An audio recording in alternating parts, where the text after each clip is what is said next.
सब माया है, सब माया है, सब ढलती फूलती छाया है। इस इश्क में हमने जो खोया जो पाया है, जो तुमने कहा है जो फरमाया है, सब माया है, सब माया है, सब माया है, सब माया है, सब माया है, सब ढलती फूलती छाया है। जो तुमने कहा है जो फरमाया है, सब माया है, सब माया है।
आरडीओ को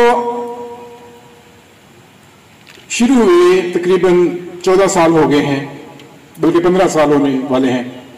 हमने ये सफर 2008 में शुरू किया था रिवर साइड कम्युनिटी में 3 कंपोनेंट से। एक तो वहां पे हेल्थ के बहुत इशू थे, तो हमने मोबाइल क्लिनिक उनके डोर स्टेप पे स्टार्ट की।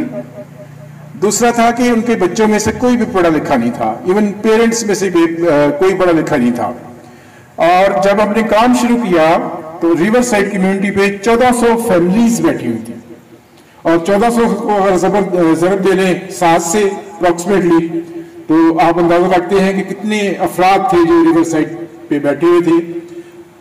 उनमें से मेजोरिटी मछेरे, कश्तियों पे माल बर्दार का काम करने वाले और मजदूरी, और खवातीन स्पेशली डोमेस्टिक वर्कर थी जो घरों में सफाई सुथराई का काम करती है।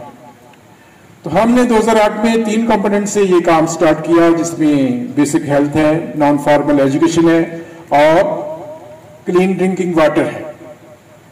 और हम ये दावा करते हैं कि जब हमने काम शुरू किया तो वहां पे स्केबीज के जो पेशेंट थे, क्या बच्चे, क्या बूढ़े, क्या जवान, 99% जो थे वो स्केबी के पेशेंट थे, जिनकी उंगलियां क्या बगलें क्या सब कुछ गला हुआ था। और उसकी मेन रीजन ये थी कि वो एक तो कपड़े नहीं धोते थे, साबुन से नहाते थे, लेकिन साबुन से नहीं बल्कि दरिया में डुबकी लगाई और नहा के बाहर निकल आए। तो हमने 1.5 साल के अरसा में स्केबीज उनमें से खत्म की, लेकिन उसके साथ हमारे मरहूम डॉक्टर सदाकत खोखर को खुद स्केबीज हो गई। तो ये वो खिदमत के जज्बे से सरशार थे, लेकिन उन्होंने काम नहीं छोड़ा बल्कि जिस मिशन को पूरा किया था। हमने उन लोगों में से स्केबीज दूर की और हमने उनके डोर स्टेप पे मेडिकल कैंप किए। उन्हीं के डोर स्टेप पे हमने हार्ट स्कूल बनाए और उनके बच्चों को पढ़ाना शुरू किया। फिर हमने सोचा कि क्यों ना इनको मेन स्ट्रीम किया जाएगा और गवर्नमेंट के नियर बाई स्कूल्स में दाखिल करवाया जाए। जब हम नियर बाई स्कूल्स में उनको लेके गए तो वहां पे डिस्क्रिमिनेशन का उन लोगों को सामना करना पड़ा, क्योंकि आपको पता है वो दरिया के किनारे रहते थे और दरिया में के किनारे रहने वाले और जो नहाते नहीं है तो एक खास तरह की बदबू आती है, चिंदर जिसको बोलते हैं, उनमें से आती थी। और उसके लिए टीचर्स ने भी कहा कि हम इन बच्चों को नहीं पढ़ाएंगे, और जो बच्चे थे वो भी कहते थे हम इनके साथ नहीं पढ़ेंगे। फिर हमारी टीम ने सोचा कि क्या किया जाए। फिर हमने उनके पेरेंट्स के साथ मीटिंग की और ये देखा कि क्या किया जाए। तो हमने उनको साबुन दिया, उनको यूनिफॉर्म दिए, उनको शूज दिए, टाइयां दी, और उनमें से किसी एक बंदे की जिम्मेदारी ली कि टाइमली उनको उठाए और उनकी माओ की को रिस्पॉन्सिबिलिटी दी कि उनको रोज नहलाएं, तैयार करें, और कम्युनिटी का एक बंदा जिम्मेदार लेके उनको स्कूल छोड़े और वापस लिए। जब वो जेंटलमैन बन के लाइन में स्कूल जाते थे तो जो दूसरी कम्युनिटी थी और वही बच्चे जो उनसे नफरत करते थे वो कहते थे हमारे बच्चों के लिए भी कुछ करें। तो वो बच्चे फिर स्कूल में एनरोल हो गए और वो उनके साथ वैसा सलूक ना रहा। लेकिन 2010 में क्या हुआ कि आपको पता है कि बहुत बड़ा सैलाब आया, जो 1400 फैमिलियां थी वो सारी की सारी डिस्टर्ब हुई, सबके घर बार साजो सामान सब कुछ बह गया, उनकी जानें बची। शुक्र है कि कोई सी जानी नुकसान नहीं हुआ, लेकिन माली तमाम उनके घर क्या सामान क्या साजो सामान सब कुछ बह गया। तो हमने ये जो कंपाउंड है यहाँ पे टेंट लगा हुआ था, आप रूम से देख रहे हैं, सारों को 1.5 माह यहाँ पे रखा।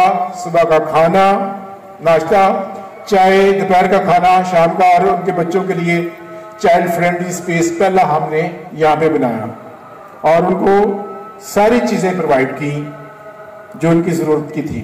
और जैसे पानी निकला उतरा तो जब वो वापस गए उधर उन्होंने रहने की कोशिश की, लेकिन वर्ल्ड बैंक ने सिंध गवर्नमेंट को फोर्स किया कि इनको कंपनसेशन दे के यहां से उठा दें। ठीक है, तो कंपनसेशन जो थी उसका जो सर्वे किया गया वो रातों रात किया गया। ओनली 1 डे में सर्वे हुआ जिसमें बहुत सारे लोग रह गए, क्योंकि मजदूर तबका थे, कुछ अपने कामकाज पे गए थे, कुछ हो सकता है कि किसी जगह पे अपने रिश्तेदारों से मिलने गए हों, तो बहुत सारे रह गए। और जिनके सर्वे हुए उनको तो कंपनसेशन मिली और वो उसमें भी बहुत कम।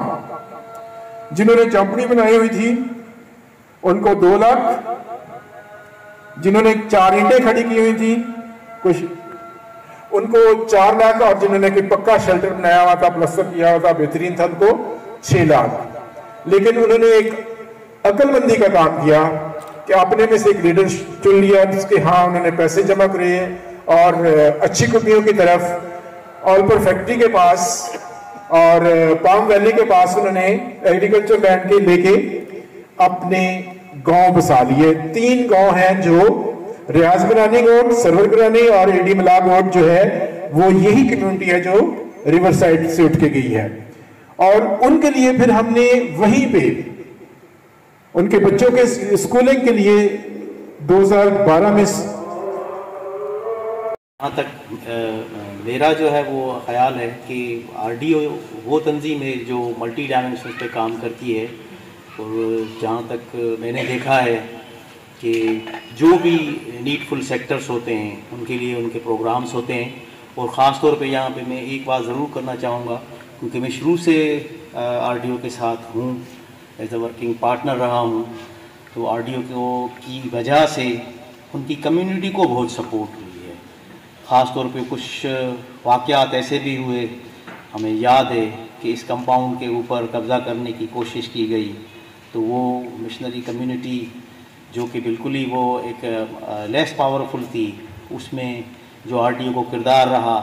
चाहे दूसरी तरफ आप देखें कि जो फ्लड में हमने जो उन्होंने रिवर साइड ऑर्गेनाइजेशन ये बनाई और बंदर रोड के जो लोग डिस्पर्स हुए थे उनको सेटिंग में, मतलब हर जगह मैंने देखा है कि उनकी सपोर्ट की वजह से लोगों को ताकत मिली है। जब तक हम कहा जाता है कि together we stand and divided we are fallen, तो अगर हम सब जो यहाँ पर डिफरेंट ऑर्गेनाइजेशन से यहाँ पर इकट्ठे हुए हैं, तो मैं चाहूंगी कि अगर हम सब ऑर्गेनाइजेशंस मिल जाएं तो डेफिनेटली जो एक टीम यहाँ पर चेंज लेकर आ रही है, तो वो सारी टीम्स जब ज्वाइन होंगी तो डेफिनेटली एक डिजास्टर्स का एक बहुत दूसरा ऑपोजिट वर्ड है वो आ जाएगा कि दुनिया सखर जानी जाएगी कि किस तरह से सारी एनजीओज जो है वो मिलकर लोगों की बहबूद के लिए, लोगों की फलाह के लिए काम कर रहे हैं। तो wish you all the very best.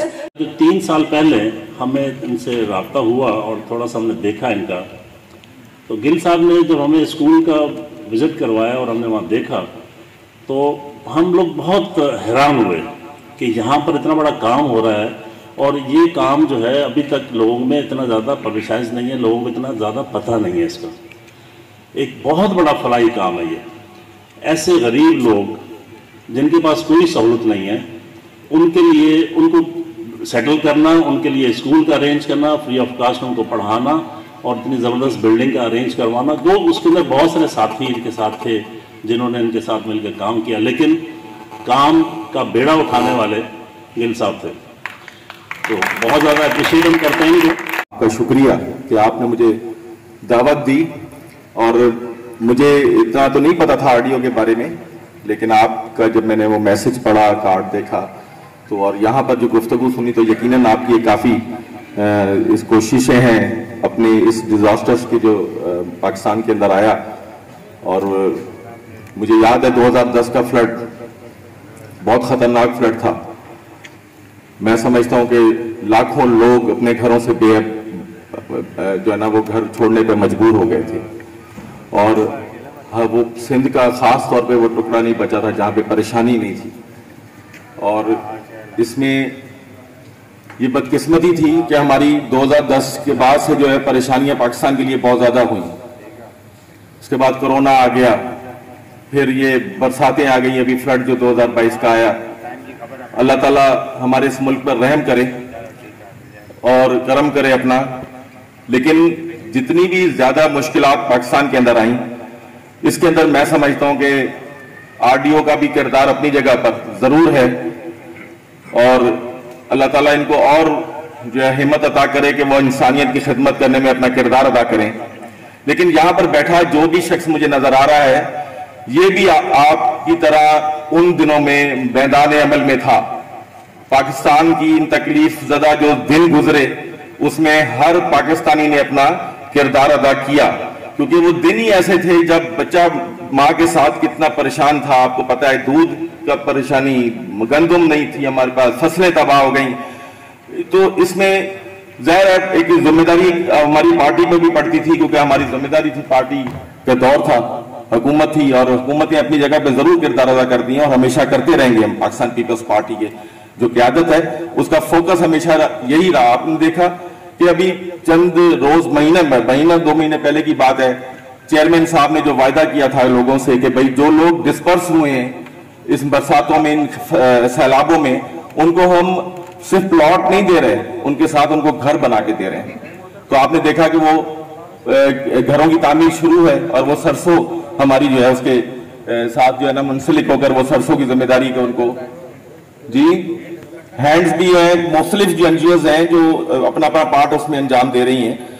लेकिन ये मेरी ये गुजारिश है कि ये जो मुसीबतों के दिन थे, अल्लाह ताला ने हमारा खैर से गुजार दिए और जितना नुकसान हुआ है वो अब तक हम भुगत रहे हैं। इस वक्त भी जो फ्लड 2022 का आया, इसमें डिस्ट्रिक्ट खैरपुर में काफी मकामात ऐसे हैं जो अभी तक अपने असरात नहीं छोड़ के गए और वहां पे लोग अब भी बेघर हैं, अभी तक जमीनों में पानी नहीं है। लेकिन जो है ना अपना कहते हैं ना कि वो नहीं छोड़ेंगे तामीरे नशेमन, गिरती है अगर बर्फ तो 100 बार गिरे। तो हमने हिम्मत नहीं छोड़नी जनाब। मुनव्वर साहब, आप हिम्मत वाले आदमी हैं, आपकी कोशिश है, अल्लाह ताला आपको और दे और तरक्की अता करे आपको, इस इदारे को।